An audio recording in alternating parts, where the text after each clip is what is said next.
Welcome to the Bankless by Design podcast, where we rethink money, ditch the system, and rediscover what it means to truly thrive well. I'm Tricia Miller, mom of 7, financial coach, and founder of Thrivewell.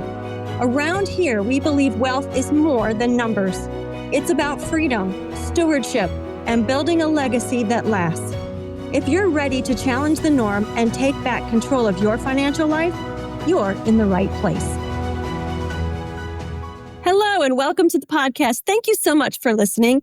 Today, I want to go over a question that a lot of people have right in the beginning when they're first learning about the infinite banking concept. And that is, do you have to be wealthy to become your own banker?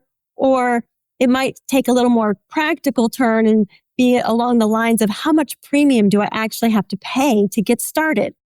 Well, I want to start this podcast episode with a quote from my mentor, James Nethery, who has often heard saying, the problem is the problem, but the premium is the solution. So let's just think about that for a second. Let's remind ourselves what the problem is anyways.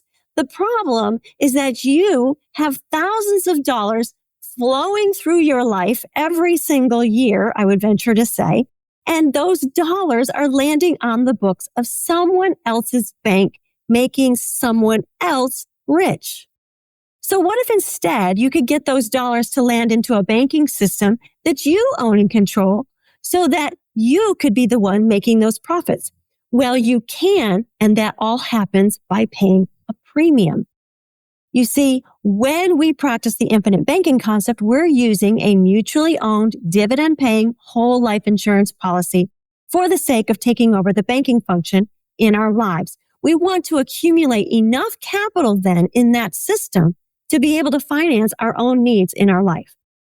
Therefore, we need to be able to pay enough premium so that we are capitalizing that system so that the next time we want to go and buy a car, we have enough premium or capital, which turns into cash value there, to collateralize that, to go and finance that automobile, just as an example, on our own, without the third-party bank being in the middle. And that allows us then to be the one to make the profits. We get to recapture that interest, okay? So Nelson will tell you that peanuts in will give you peanuts out, right? You only are going to get into this system. What you put into it is all that you're going to get out of it. So the question really becomes, I like to answer this question, how much premium, with another question. How much money do you want to have in a banking system that you own and control? That is not only just a banking system that's paying pittance, but one that is making sure that every single dollar that you ever put into that banking system is growing every single day for the rest of your life. It can never go backwards. Well, I know for me, I want as many dollars as possible to go into that kind of a banking system. So let's just take a minute here and think about a couple of Nelson's golden rules, because when we start to really look at how much should we pay in premium, I think there's a couple of his rules that are especially pertinent to this topic and give us a little bit of a guidepost before we actually dive into the numbers. So the first one, and it is his very first golden rule, which should say something to us that it's pretty important, is don't be afraid to capitalize. So Nelson recognized that most of us are going to start out too small. We're going to be a little bit fearful because we're treating premium almost as if it's a bill. We got to get that line item in the budget. And what if I don't have enough money? And so we get a little bit fearful and we back off. And Nelson is encouraging us, no, don't think about it that way. Don't be afraid to capitalize. You need to pay more premium than you probably expect you need to pay. And that is because we want it to be significant enough to actually take over the banking function in your life. So if we want it to make a difference. So it can't be those peanuts. We need to be a little bit courageous and pay a heftier premium, because this is money going into a system, remember, that we own and control, that we are going to be banking with. It's for our benefit. So don't be afraid to put money in there, okay? The second golden rule is to think long range. And this is really important too, because most of us are going to have an increase in income as we grow in our work experience, perhaps our skills increase, if we've at least got 5 or 10 years of working life in front of us, we are more than likely going to have a greater income in the future. I mean, all you have to do to see that is to look back 5 or 10 years and you'll see how much progression you've already made in increasing your income. And so you can kind of expect that to happen in going into the future as well. Plus, we have inflation, which also means that our dollars become easier to pay because they actually are worth less. And on top of that, if you take a look at the illustration, when you're working with a life insurance agent who's doing this with you, I often look down at the illustration and say to my clients, if you get to year 20 in this policy and you're still paying a premium, and that premium, let's just say, for example, is $5,000. But in that year alone, that $5,000 is increasing your cash value to $30,000. Are you going to wish that you were able to put more premium into that policy? Are you going to wish that that $5,000 was maybe $10,000 or $50,000? Because if it had been $50,000, now it would be increasing to $300,000 because it's multiplying times 6. So this is something to consider. Think long range. This is not just thinking about tomorrow or next year, but several years into the future. In fact, for the entire concept, Nelson encourages us to think generationally into the future. But when it pertains to premium, let's just look at our own lives and looking down the road. Okay. Another way to think about this is let's pretend for a minute that I was willing to give you $1 for every quarter that you could find. So tell me, what would you wind up doing if you said, I have promised you, I am guaranteeing you that I'm going to give you $1 for every single quarter you bring to me?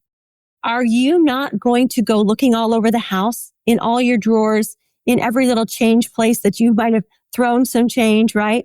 Every little piggy bank? Are you not going to go looking underneath the couch cushions and perhaps in the floorboards of the car, see where you've dropped those quarters? Of course you are. You're going to try to find as many quarters as you can because you know I'm going to exchange that for $1 down the road. So that is exactly what's happening inside the policy. So this is where we say, don't be afraid to capitalize. Take a bigger bite maybe than what you might expect. Don't be afraid to capitalize because it is going to be the very thing that brings you profits down the road. So if you understand what is happening here, you will know what to do. So we want to pay as much premium as we possibly can. Now, how much you actually can pay may depend on your particular income, your cash flows, and essentially your ability to capitalize.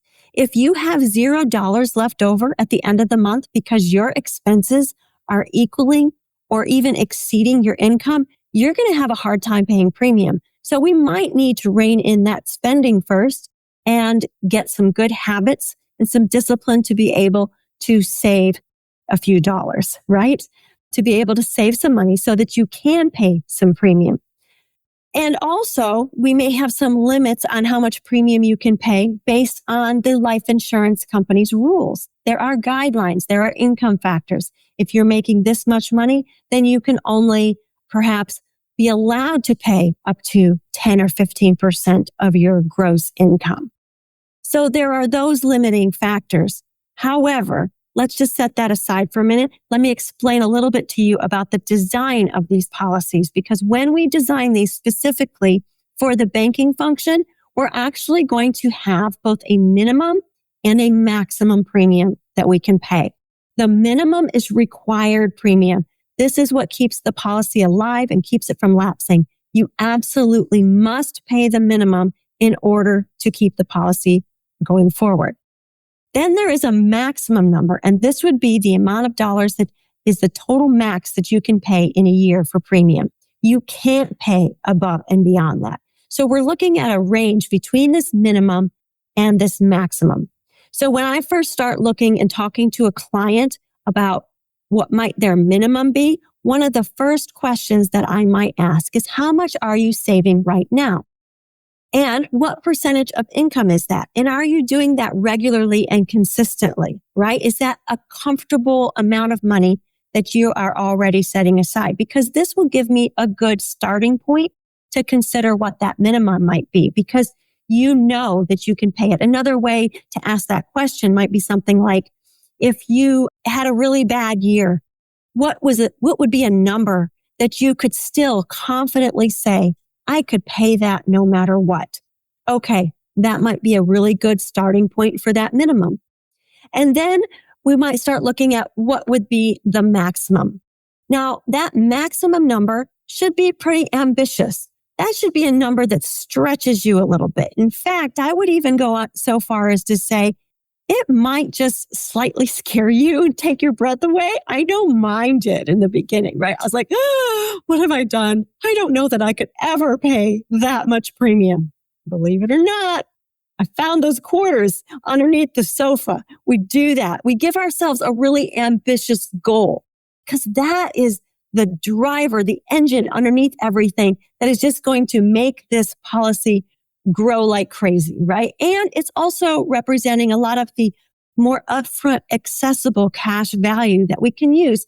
So that is something to consider as well, because these are not dollars that you're putting away that you can never touch again. In fact, most people don't understand that even in the very beginning of starting this policy, now I am not opposed to capitalizing for a while before you borrow and collateralize your cash values, but you can. So if you have filled up this policy, you've paid premium, there will be some amount of dollars that you can actually borrow against and use within 15, certainly by 30 days of starting the policy.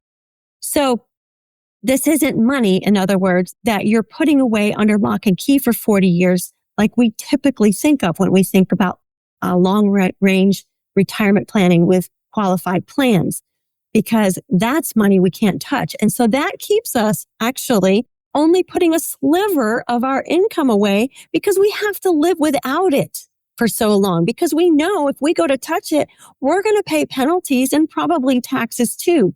But that is not the case with the system. So therefore, we're able to be more ambitious and put more money into this policy, because every single dime that hits that policy will never again stop growing for the rest of your life. This is uninterrupted compounding. It's something we don't hardly ever see in our lives. We're always interrupting the compounding with just about anything else that I can even imagine.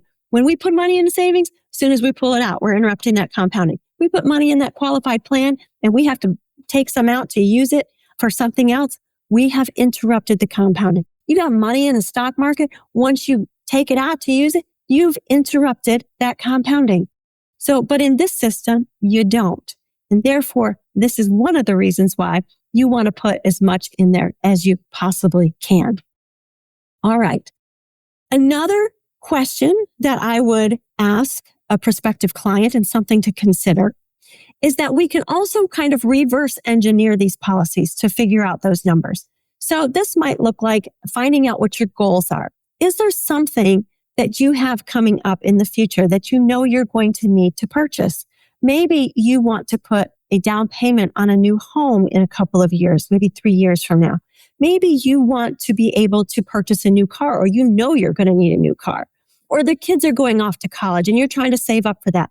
All of those sorts of things can tell us, well, if we need to have this much money by 3 or 5 years down the road, then we need to be sure that we're paying this much premium into the policy so that we are ready and able to collateralize those dollars and go and use them for the things that you need. So if we can look at our goals, our expected expenses, as well as some expected windfalls, and this all can play into how much premium should you personally be paying? What is that minimum and what is that maximum?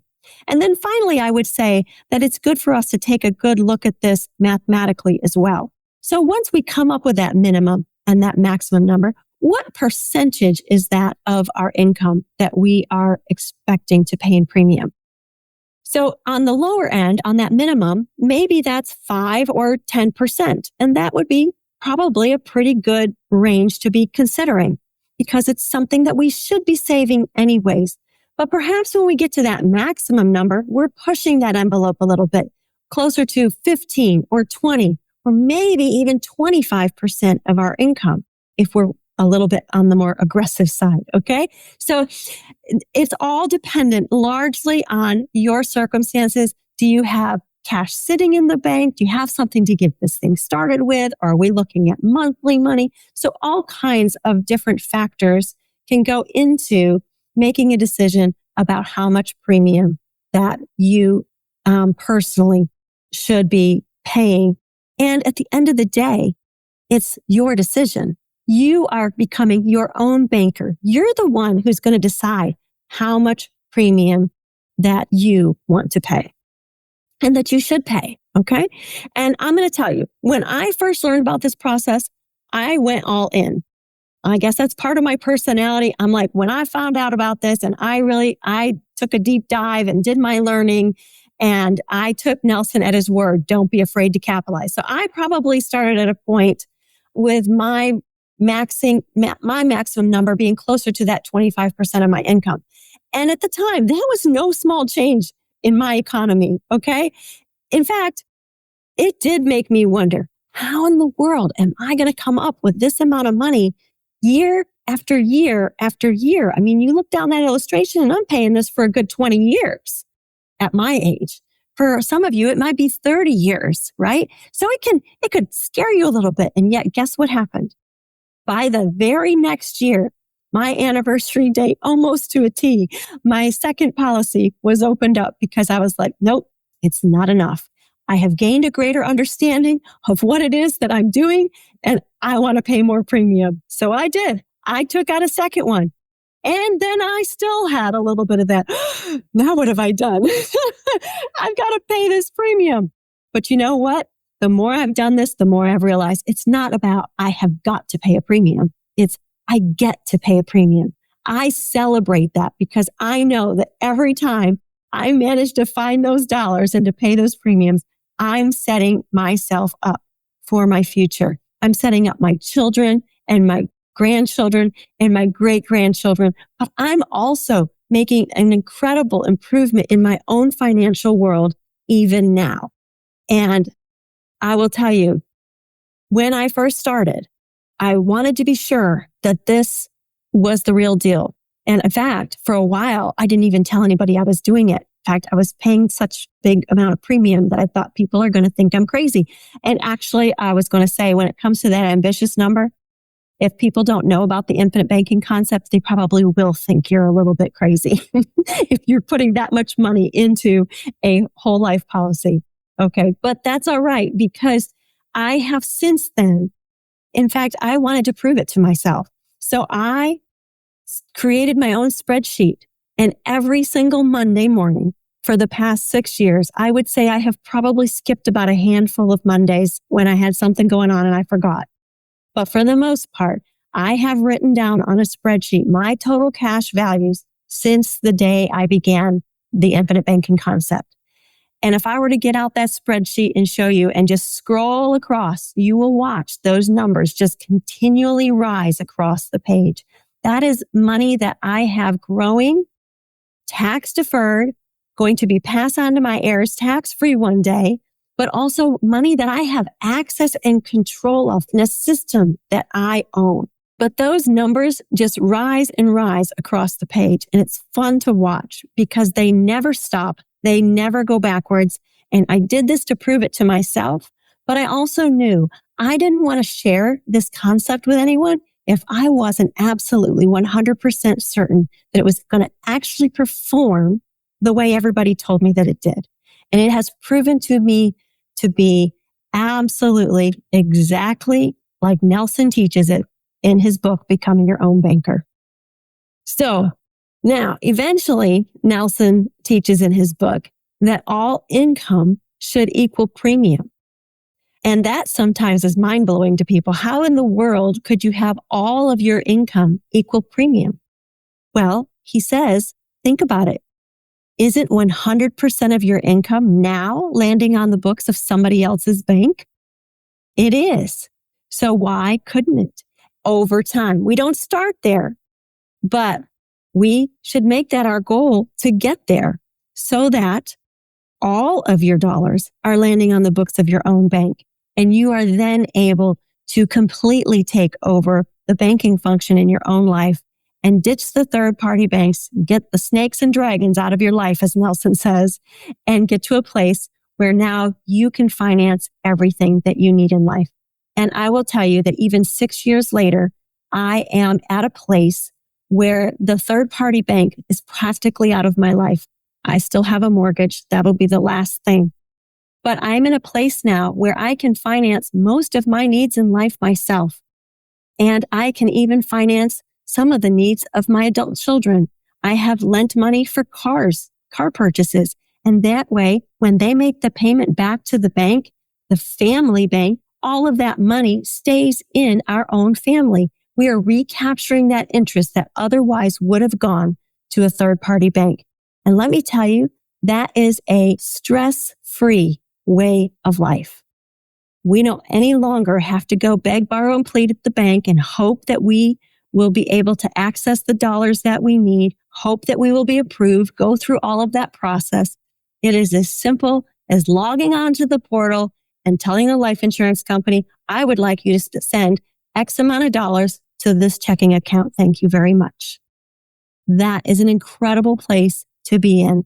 And so even 6 years in, paying a good, significant premium has made an incredible difference in my own life. So I just want to encourage you, don't be afraid to pay a premium. There are limits, but the most important thing you can do is get started. And yeah, you might start out a little bit too small. And if that happens, that's okay. At least you got started. And at the end of the day, this isn't about one policy anyways. This is about a system of policies. Just like the banks on the corner don't stop with one bank, do they? They know that if they're profitable there, they can be profitable on every corner in town, right? So we want to do the same thing. It takes time. This isn't something that happens overnight, but you'll get there if you get started first. So if you have any questions about any of this or you found this helpful, I would love to hear from you. I would love to get your comments. And certainly if you have any questions and you want to reach out to me, I would love to have a conversation with you, help you get started.